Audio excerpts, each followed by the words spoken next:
Welcome back, class 11th. In this part, we will discuss nationalism and pluralism and how nationalism and pluralism go hand in hand and how in modern times pluralism has made an important part of the nationalism. So, we need to discuss how earlier we saw in this part we saw कि these regions were demanding separate statehood. But we need to understand one thing, that any region, any nation, any state that we are talking about cannot comprise of only one ethnic community. It comprises of different and multiple ethnic communities, because in any nation you cannot outline or demarcate separate things from one community to another. There will be some spillover, or there will be some group or the other living with the majority group. So you'll see in this we need to understand that we need to abandon the idea of one culture, one state, because we need to consider how different cultures are living in that state, and we need to respect them and we need to assimilate them in the majority society as well. We need to incorporate their culture, we need to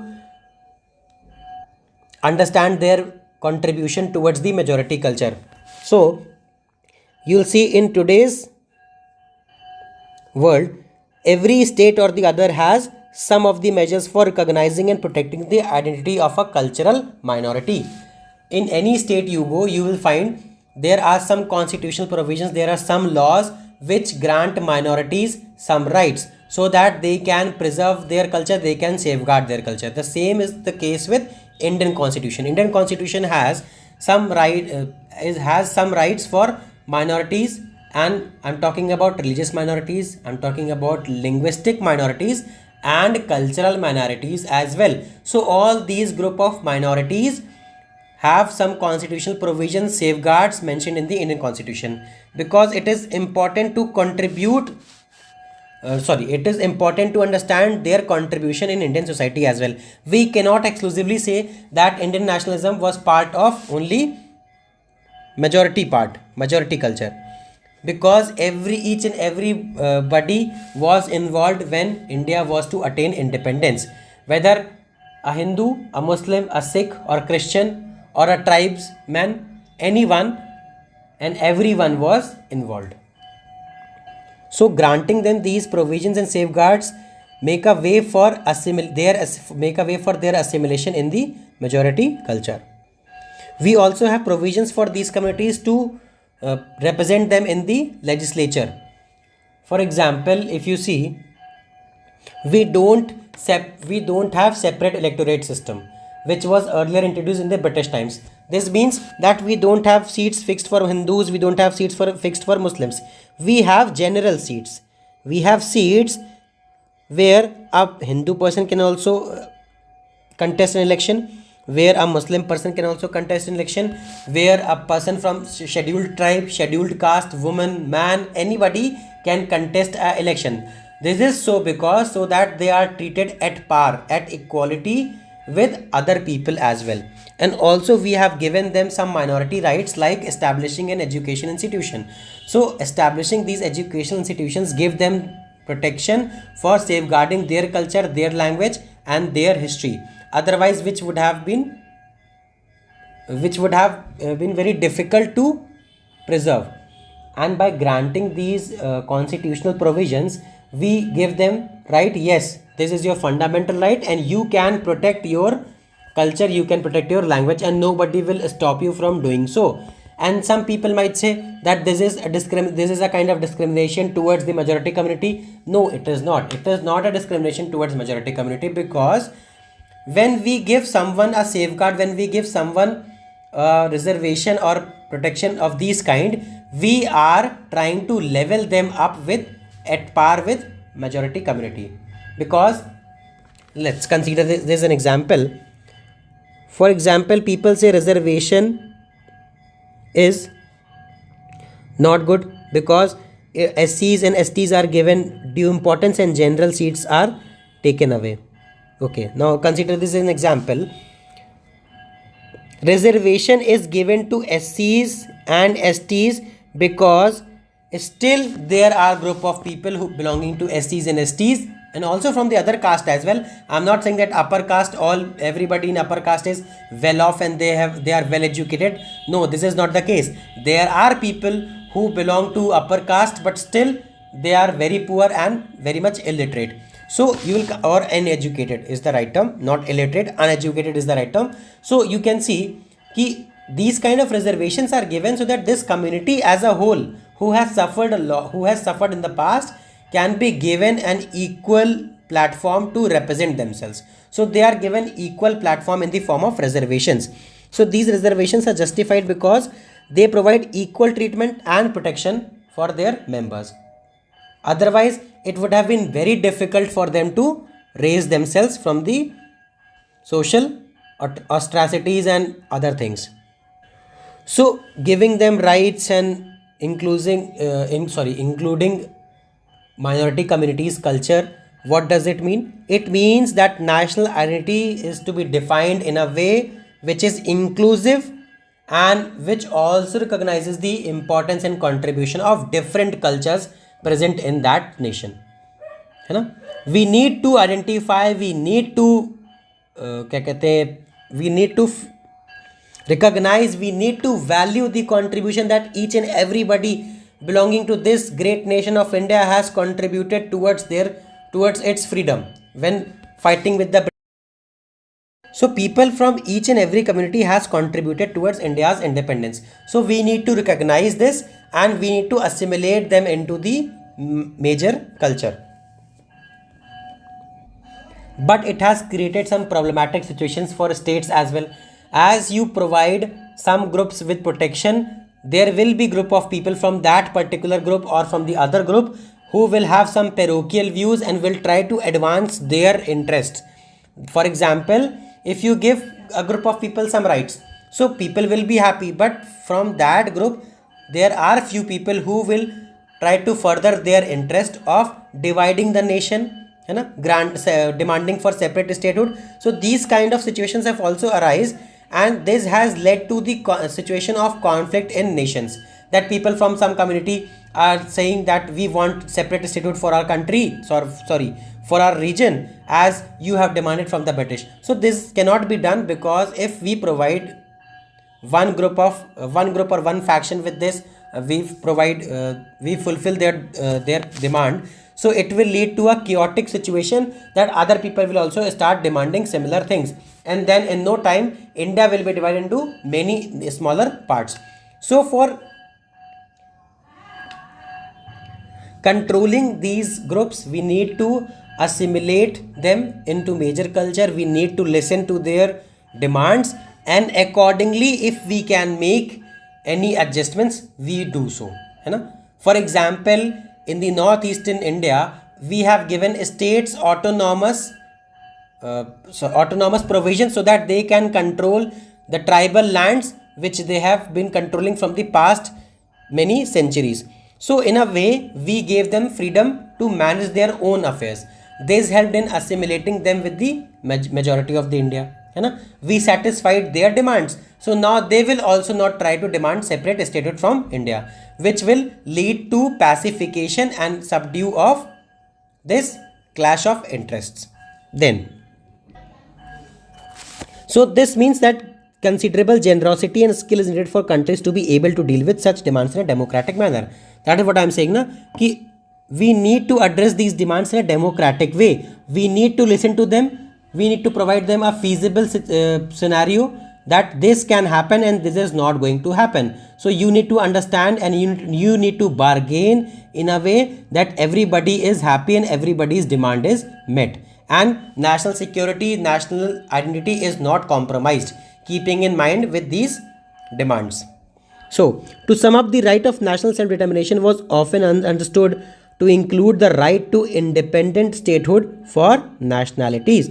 So, whenever we say national self-determination, in the past it meant that we want independent statehood, and people are still thinking that national self-determination means that we can have separate state.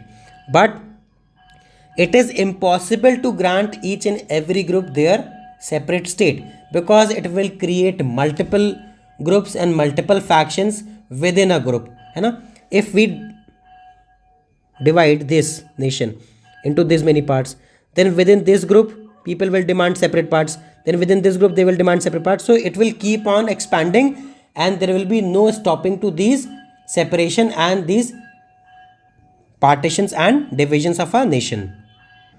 So what we have understood, that we need to give them some democratic rights so that their demand is also met, they are also happy, and nation is not partitioned or not divided into separate smaller states.